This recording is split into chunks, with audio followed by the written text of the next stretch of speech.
Muito bom dia, ou boa noite, ou boa tarde, ou good morning, ou bonjour, dependendo dos sítios do mundo onde estão. Então, hoje vimos falar de cancro.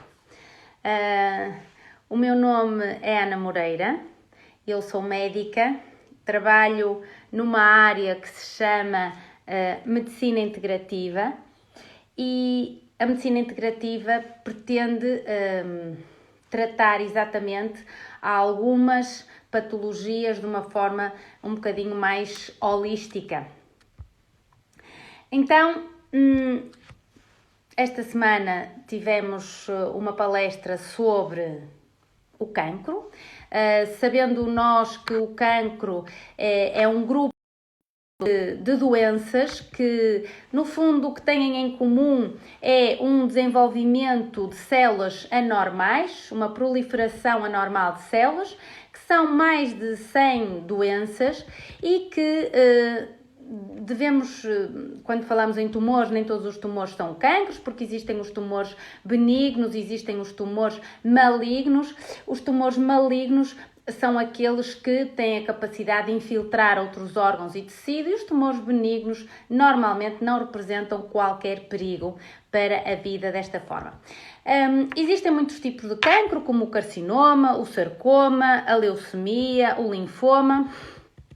E isto foi o que falamos na última vez. O cancro também sabemos que pode atingir qualquer órgão e os cancros com maior incidência em Portugal são, por exemplo, por ordem de crescente de frequência, o cancro da mama, o cancro da próstata, o cancro do pulmão, o cancro do estômago e o cancro da bexiga. Então, sabemos que o cancro da mama e o cancro da próstata são os mais frequentes. E as doenças oncológicas são a segunda causa de morte em Portugal e a que mais subiu nos últimos anos. Portanto, isto é muito importante exatamente para sabermos a importância que temos que dar ao cancro. O cancro do pulmão é o tumor maligno que mais mata em Portugal e afeta mais os homens do que as mulheres. Também a pergunta é porque é que aparecem os cancros.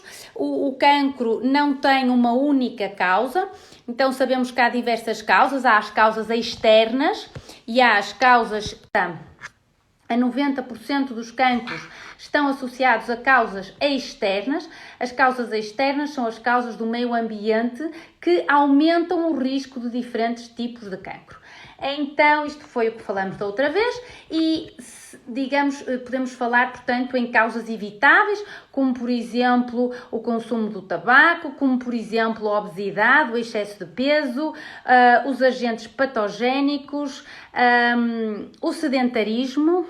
É uma causa de cerca de 5% de todos os tumores, os maus hábitos alimentares, portanto entra aqui a dieta, e depois a luz ultravioleta.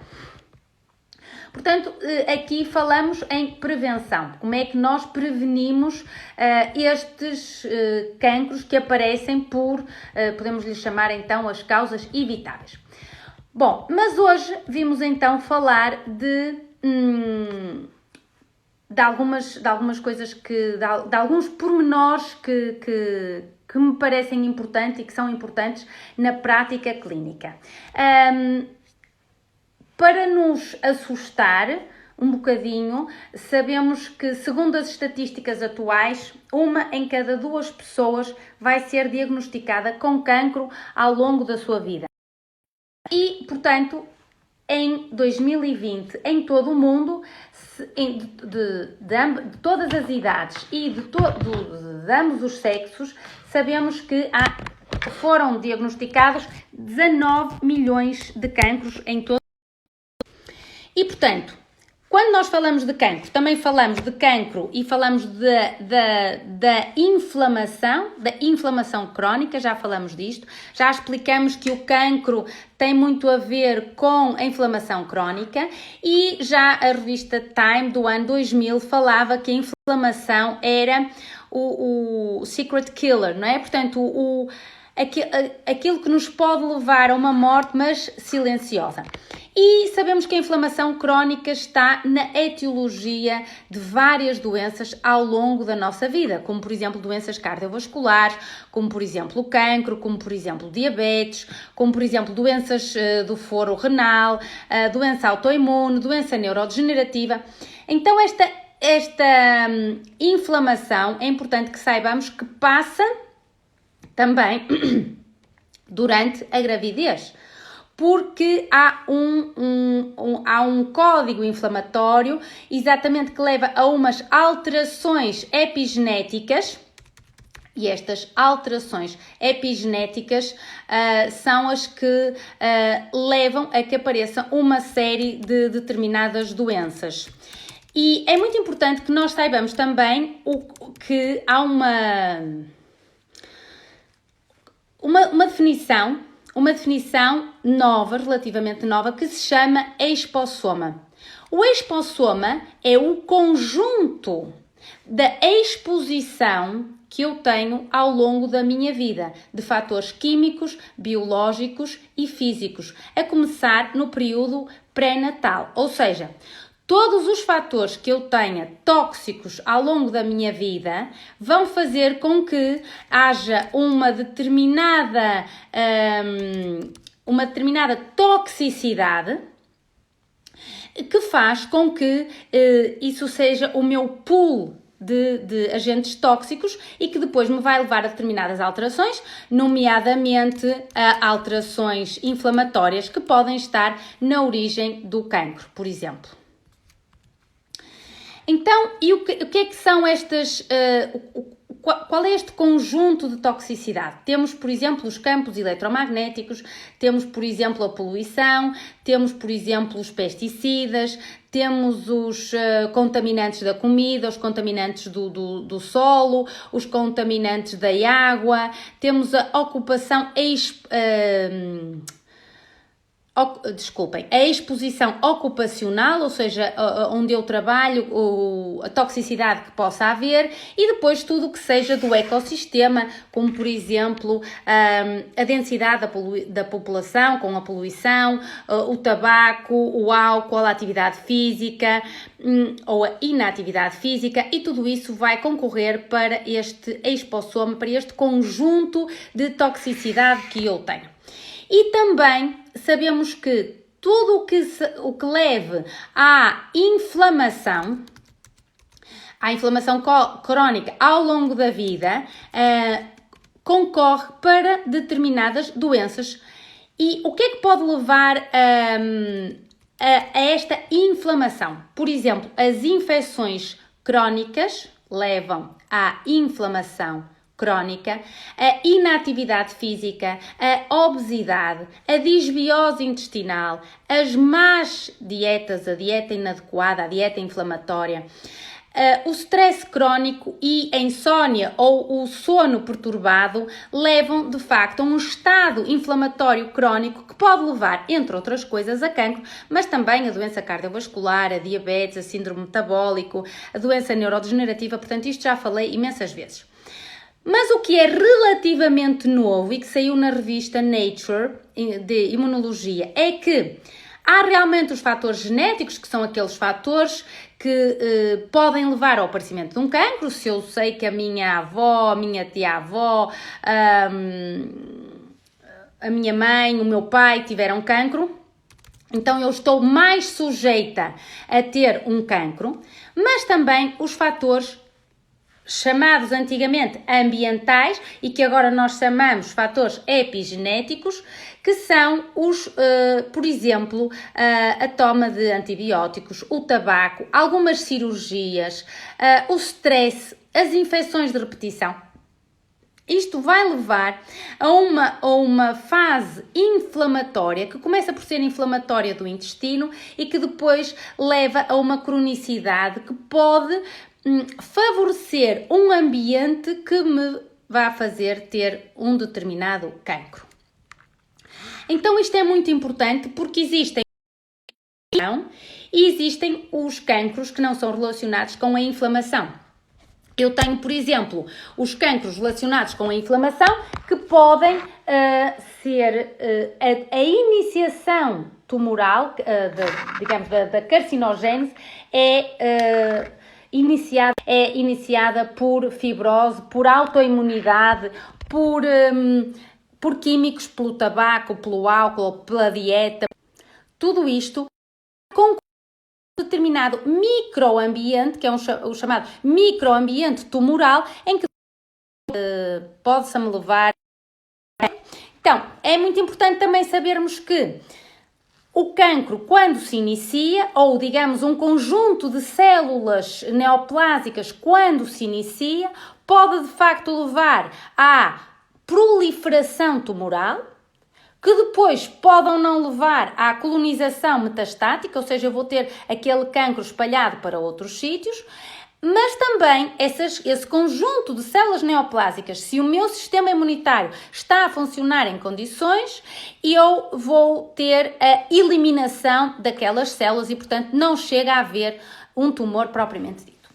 Mas hoje eu queria falar de uma coisa muito importante que tem a ver com a parte emocional. Portanto, a pergunta é: até que ponto a minha personalidade e as minhas emoções podem estar na origem do cancro?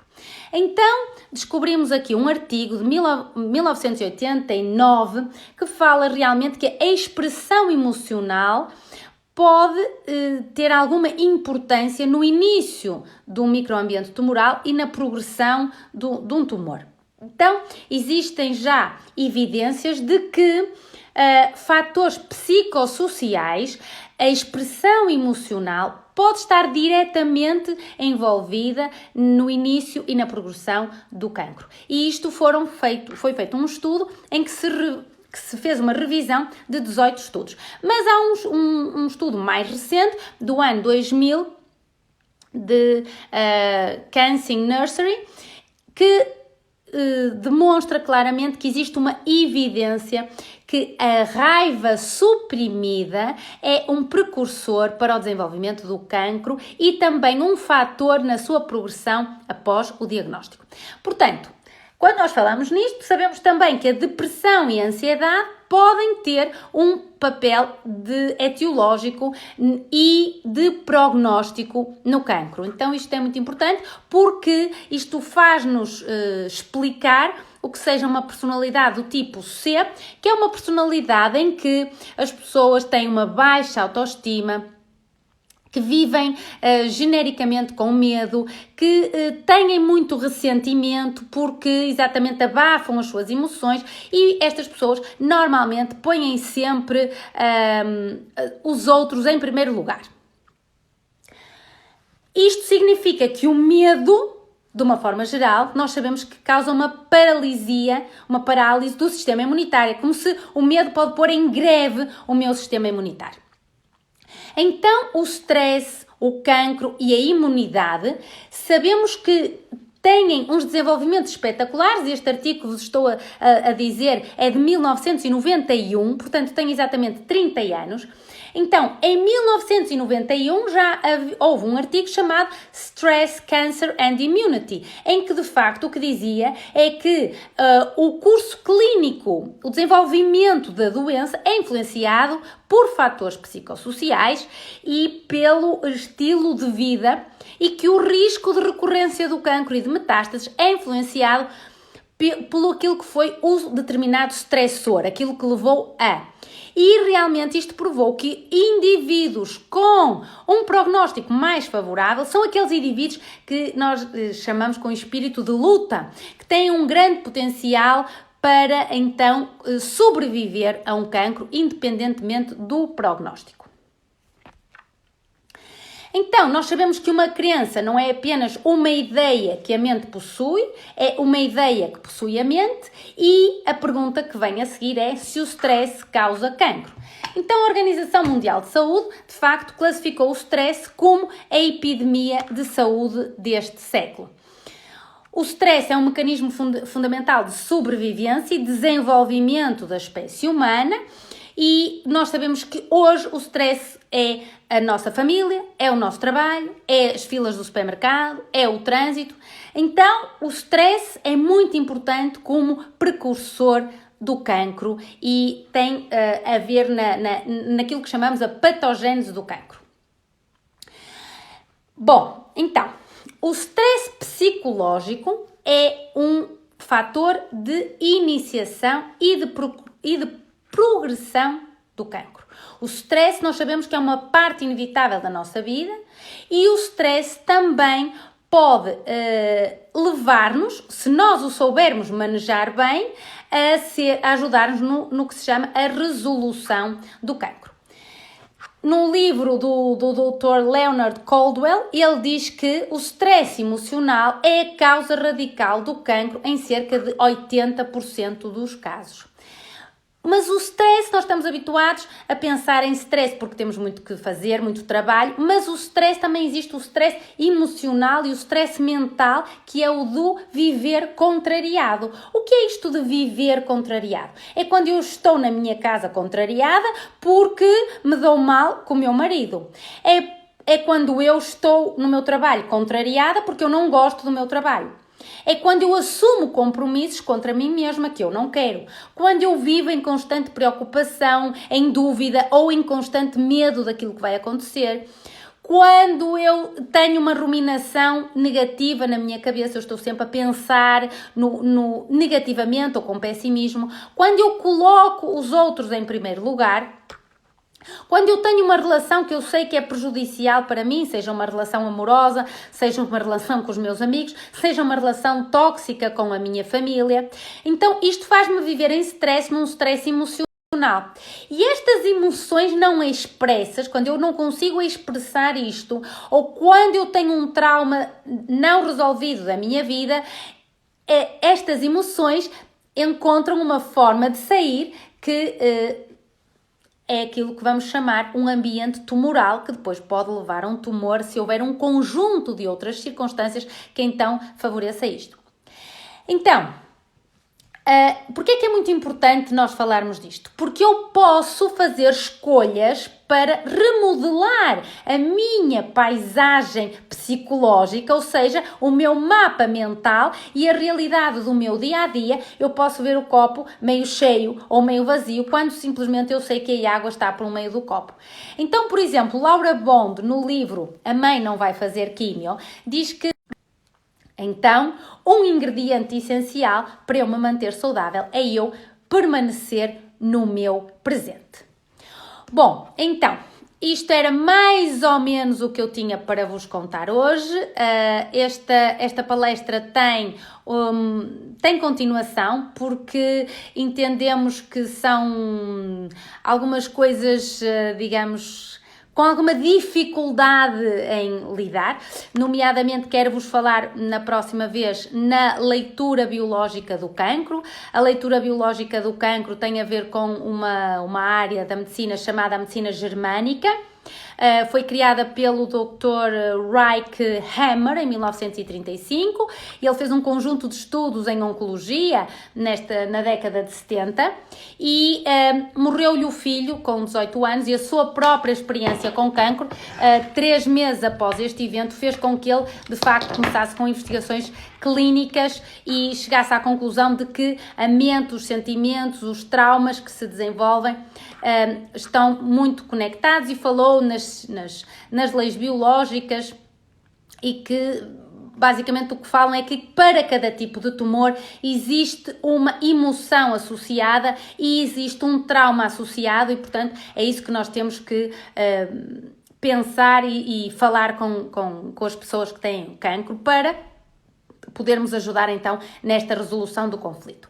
Portanto, desta forma, desde a outra palestra para esta, conseguem entender a lógica de que para nós, de facto, ajudarmos e sanarmos, se é possível falar assim, um paciente com cancro, temos que ter uma abordagem multifacetada com o corpo físico, com todas as técnicas que melhoram o nosso corpo físico, nomeadamente as técnicas de desintoxicação, que vamos falar na próxima vez que falarmos de cancro, com as técnicas mentais e com as técnicas emocionais.